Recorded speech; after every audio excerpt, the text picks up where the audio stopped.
We are one of the richest countries in the world, and yet many Australians go hungry.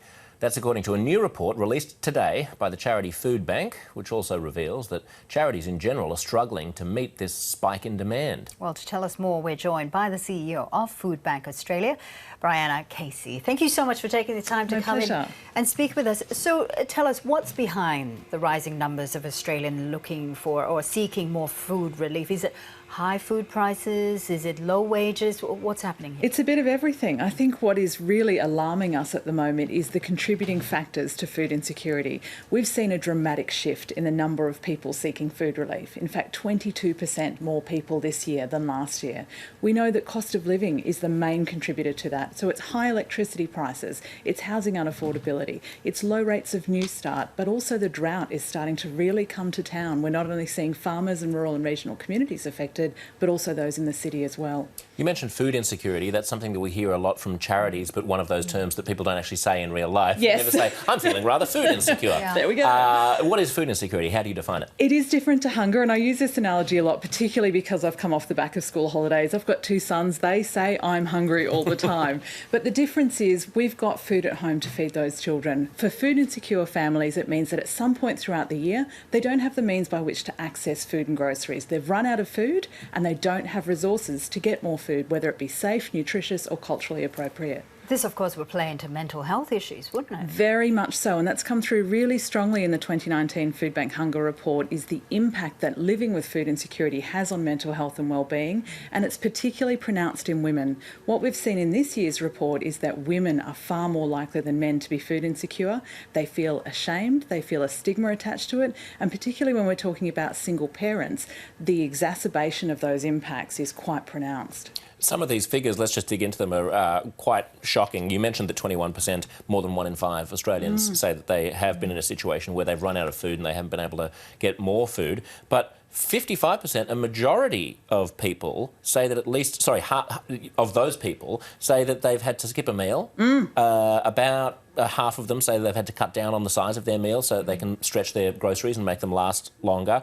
About a third of them go a whole day without eating anything. At all. What resources are available to people in this situation? Look, we really encourage people to put their hands up and ask for help. I know there is a shame and a stigma attached to that. We want to bust that stigma. We want people to know that there is help available when they need it. And what we are seeing increasingly is an awareness of the fact that Foodbank is there. We have a network of 2,500 charities across the country and 2,000 schools where children can access school breakfast programs. We want people to access their local charities and know that they can get food and groceries when they need it the most.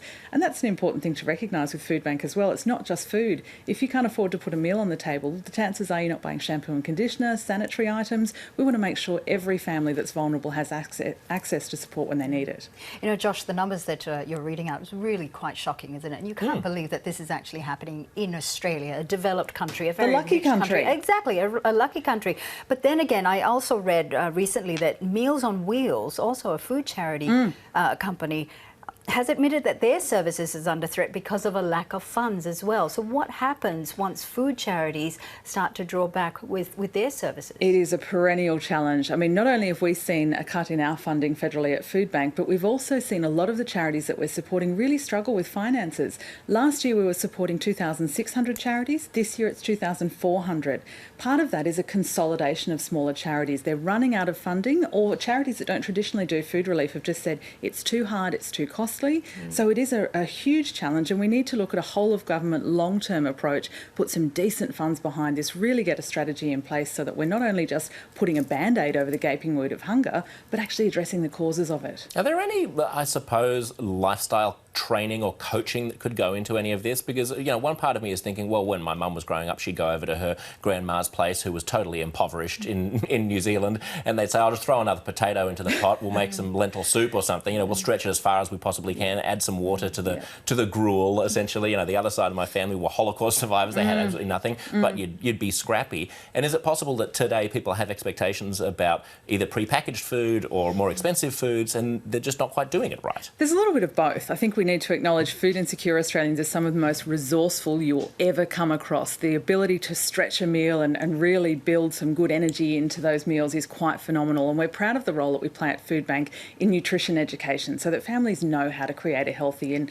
long-lasting meal. But on the other side of the coin, you're right, we do have an entire generation that's coming through with really poor nutrition literacy and food literacy skills. They don't know how to store food, they don't know how to cook food. They're watching some of these commercial programs on television, buying wild and wonderful ingredients, but then they're sitting in the back of the fridge or the pantry not being used.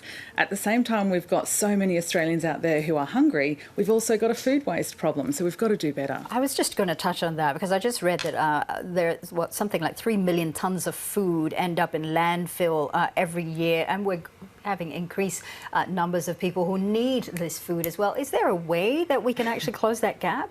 We are fortunate in Australia that we have a Fight Food Waste CRC, a cooperative research centre, and a food waste strategy. So we are trying very hard to tackle Australia's $20 billion food waste problem, but that's not going to solve our hunger problem in Australia. We need to look at why this is happening. We need to look at how the food relief sector as a whole can get out into community and make sure that these vulnerable families out there, a number of whom are children, aren't suffering as a consequence of food insecurity. Brianna Casey, Foodbank Australia CEO, thank so much for being here. Thank you. Great to talk to you.